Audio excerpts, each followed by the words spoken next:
President Clark has violated the Earth Alliance Constitution by dissolving the Senate, declaring martial law, and personally ordering the bombing of civilian targets on the Mars colony. He is personally responsible for the deaths of hundreds of innocent people. As of this moment, Babylon 5 is seceding from the Earth Alliance. We will remain an independent state till President Clark is removed from office.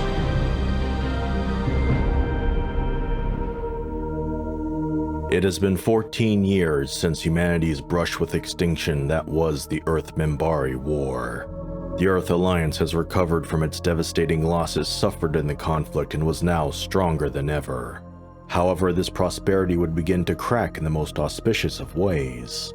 On New Year's Day of 2259, President Luis Santiago, while on a goodwill tour of the outer colonies, and mere minutes before he was to give a live speech about the direction of human-alien relations during his term, Santiago's presidential shuttle, Earthforce One, exploded without warning, with the cause eventually being determined to be an accident with the ship's fusion core.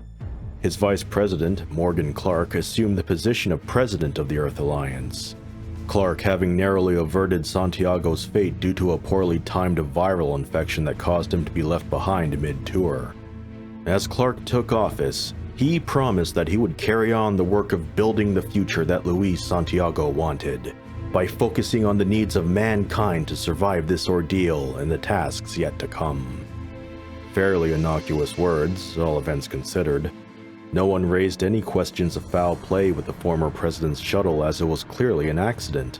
After all, who would, or could, assassinate the president of the Earth Alliance? Perhaps, in their eyes, it was practically impossible to be anything but an accident.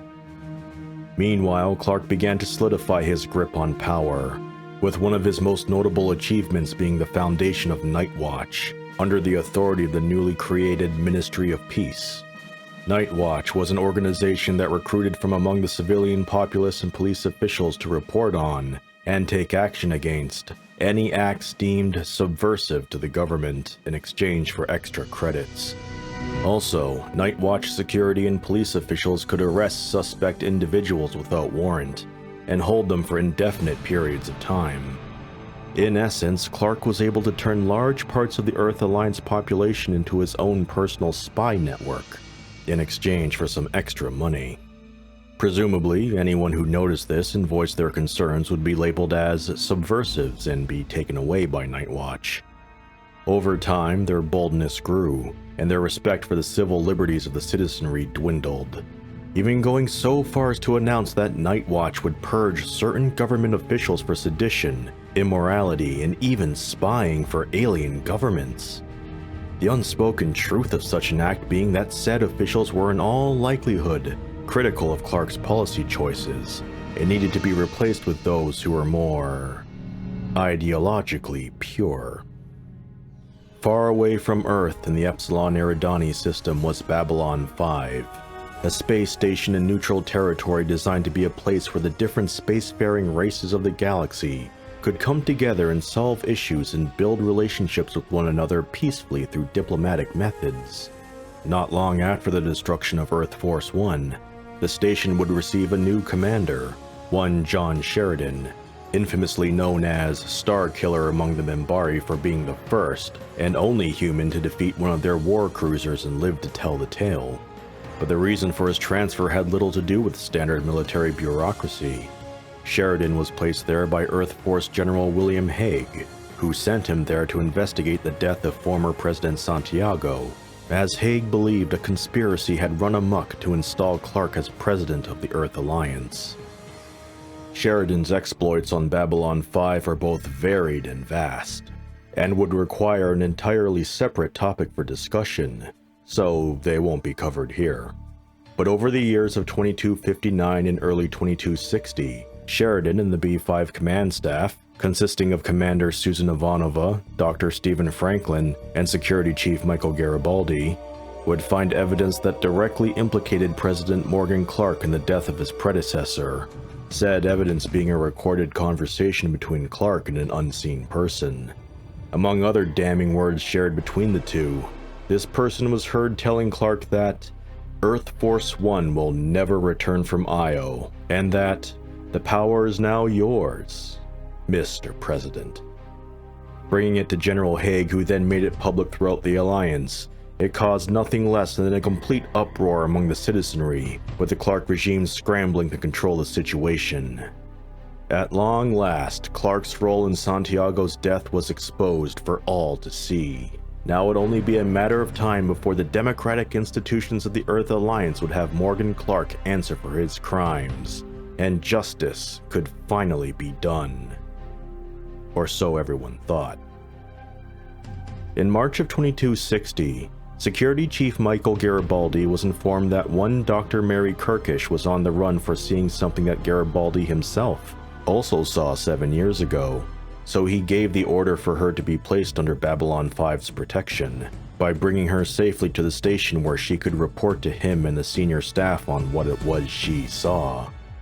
At this point in time, the command staff of Babylon 5, Sheridan, Ivanova, Franklin, and Garibaldi, along with Ranger Marcus Cole and Minbari diplomatic representatives Delenn and Lanier, were leading a secret group called the Anla'Shok, translated as the Rangers, with Delenn and Sheridan officially sharing the responsibilities of leadership. The sworn mission of the Rangers, given to them by Valen himself over 1,000 years ago, was to watch for and fight against the resurgence of the Shadows, an ancient and evil race whose power and history rivaled that of the enigmatic Vorlons, the oldest and most powerful of the known galactic races. So when it was realized that Kirkish may have actually seen their ancient nemesis, they knew they had to talk to the Doctor to find out what she saw. And despite a failed assassination attempt aboard Babylon 5, Dr. Kirkish was safely brought in to share her knowledge with Sheridan and his colleagues. She began by explaining that 7 years ago, her and her archaeological team on Mars had excavated an unknown but nightmarish black ship. Garibaldi then confirmed what she said, as during his time as a shuttle pilot on Mars, he glimpsed part of the same ship that Kirkish saw, but he was never able to corroborate his observations as all evidence to its existence was thoroughly scrubbed from the Martian surface. Shocked but determined to tell her story, Kirkish continued. A mere few weeks ago, she was called into another dig on Ganymede for another ship that was the same as the one she found on Mars, but this time was different. The first ship was retrieved by one of its compatriots and returned to its people, but this second ship, no one knew it was on Ganymede, and now EarthGov was planning to take it back to Earth to peel apart its secrets. Kirkish was terrified at the prospect. She knew it would not be used to fight these aliens, but to turn humanity more into the nightmarish sights she had witnessed. The ship was to be transported from Ganymede in 3 days. Someone had to stop it. Commander Sheridan knew that President Clark must not get a hold of that ship. If he did, his power over the Earth Alliance would be absolute. The only solution was to destroy the ship before it could be taken off Ganymede. It was finally time to confront Earth directly. In order to destroy the Shadow vessel, they would use the White Star, a new generation of jump-capable Minbari warship that was both smaller and faster, but had more than capable firepower due to its blending of Minbari and Vorlon technology. This ship was gifted to Babylon 5 previously to aid the cause of the Rangers, and would now be their only hope in destroying the Shadow vessel on Ganymede. As Sheridan was unwilling to risk the careers and lives of his command staff, he, along with Delenn, would take the White Star themselves to Ganymede. Since this would be the first time they would actively be working against Earth Alliance interests, only Sheridan allowed himself to bear the burden of such a treasonous action. Eventually emerging from hyperspace near Jupiter's orbit, the White Star was immediately detected by Earthforce sensors. In desperation, the Alliance base holding the Shadow vessel gave the order to activate it for their defense. But something went wrong. The ship blasted free of its restraints, destroying the outpost it was housed in, and then proceeded to head straight for the White Star. The game had changed entirely. Taking on the ancient power of a Shadow vessel at full readiness was suicide, even for the advanced capabilities of the White Star. In a desperate plan, Sheridan ordered his ship into the atmosphere of Jupiter. Risking his ship in the atmospheric pressures of the gas giant, he gambled that even a spacecraft such as the Shadow Vessel would have to eventually succumb to the unyielding pressure of Jupiter, hopefully before it crushed his own ship in the process. Luckily, Sheridan's gamble paid off. The Shadow Vessel was crushed and the White Star was able to escape before Earthforce ships could drop on top of them. Thanks to Sheridan and Delen's efforts, Clark had been denied a powerful tool to cement his grip on the Earth Alliance. But this victory only opened the floodgates to something far worse. In light of this open attack on an Earth Alliance facility within the Sol system, inciting the need for Titan planetary security, President Clark committed to a decision that would cement his inevitable downfall. He declared martial law. But Clark didn't stop there. He proceeded to dissolve the Earth Alliance Senate, forcing the senators to run, hide, or be arrested. Naturally, such a flagrant disregard for the Earth Alliance Constitution was met with heavy resistance, and fighting between Clark-loyal officials and the civilian populace had become widespread, throwing Earth into chaos.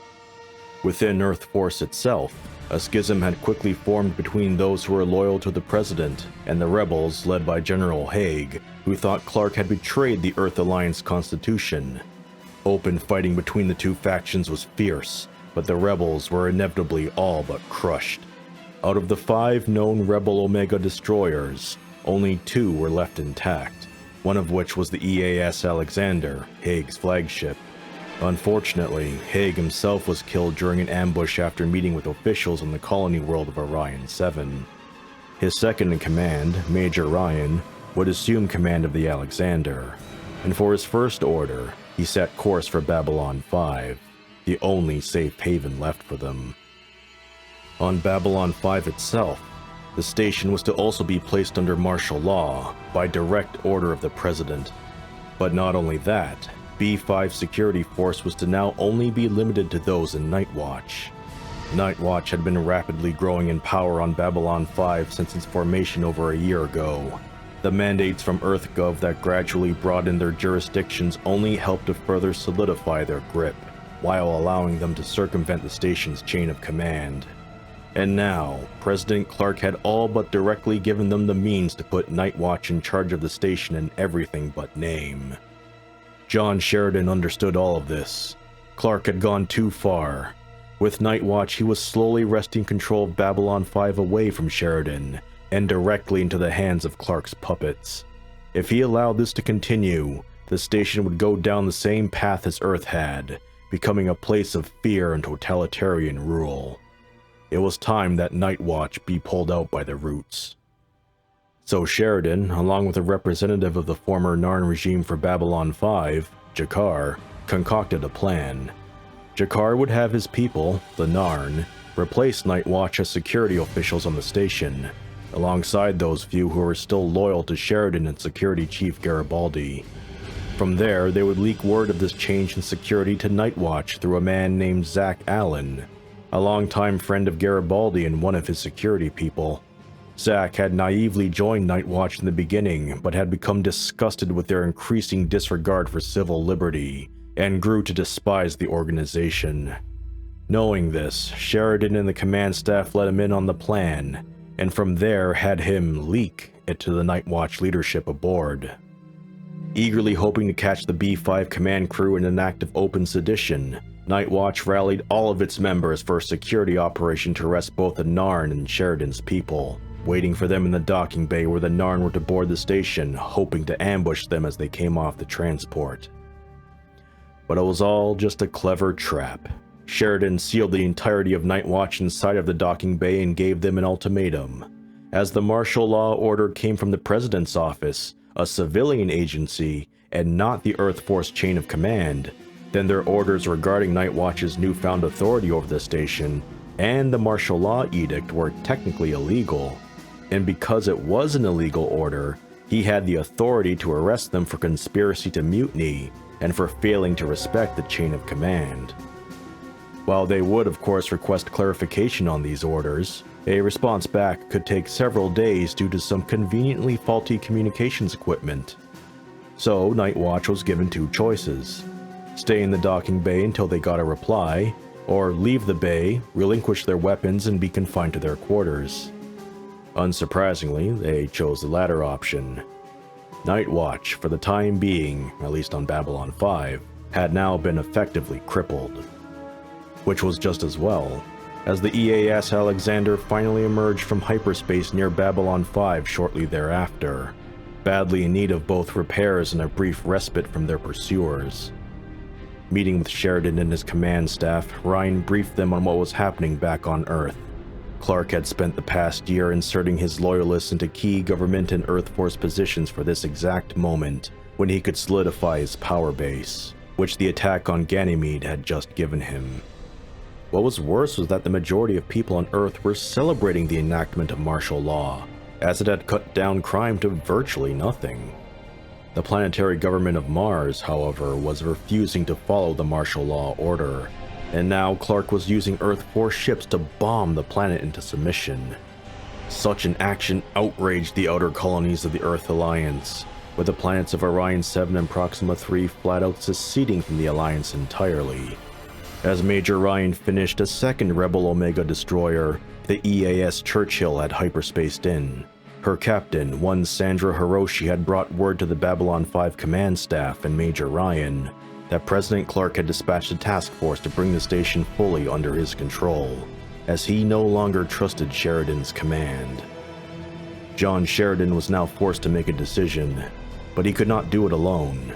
Consulting with his command staff, who were as well informed of the situation as he was, were unanimous in their choice. Babylon 5 was going to stand and fight. As defenses were readied and Star Furies manned, Clark's task force arrived. Captain Dexter Smith of the Agrippa ordered Babylon 5, along with the Churchill and the Alexander, to stand down and be boarded. But Sheridan, in a last appeal to sanity, begged the Agrippa captain to not go through with this, citing that he knew these orders were wrong in every sense, and that while they would not start a fight, they would defend themselves. Silence was his only response. The battle had begun at full speed shortly thereafter, with Earthforce breaching pods forcing their way into the station, depositing Loyalist Marines fully ready to give their lives to wrest control of the station from these despicable traitors. As a pitched firefight began inside the station, so too did the ships outside find themselves in a similar situation. The battle raged on, with both sides taking heavy damage, but neither willing to relent. But while their spirits were unbreakable, their ships were not. The EAS Churchill had suffered critical damage in the fighting, with only little time before she exploded. But in her last act of defiance against tyranny and fate, Captain Hiroshi aboard the Churchill gave the order to charge right into the flank of the Agrippa, destroying both ships in a massive fireball. With Hiroshi and her crew sacrificed, only one Loyalist destroyer remained, allowing the Alexander and the forces of Babylon 5 to focus their weapons on the enemy vessel, eventually overcoming it with dogged perseverance and firepower. With the destruction of the final Loyalist ship, the battle for Babylon 5 was at last over. Unfortunately, this was when a second Earth Alliance task force chose to exit hyperspace on top of the beleaguered defenders, demanding their surrender with guns at the ready. But fortunately, Babylon 5 had reinforcements of their own, which conveniently chose this moment to also hyperspace in. 3 Minbari Charlene cruisers, led by the White Star, captained by Delenn, announced to Clark's forces that Babylon 5 was now under the protection of the Minbari, and for them to withdraw. When the captain of the second task force tried to challenge her on this, she bluntly reminded them that the only human to survive an encounter with the Minbari fleet was behind her, and that they were in front of her. She then concluded that if they valued their lives, they would be somewhere else. As memories of the Earth-Minbari War were not so fated as to take her threat lightly, Clark's forces withdrew. Babylon 5 had successfully broken away from the Earth Alliance.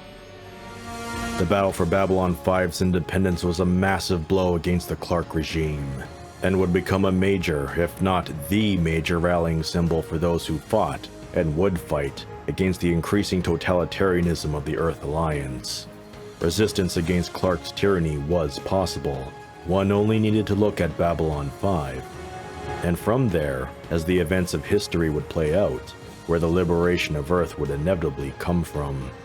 Now that Sheridan and his people were fully in control of the station, they would begin building alliances with the other races, and openly work with the Rangers to prepare the galaxy for a far more terrifying enemy than the Earth Alliance could ever be.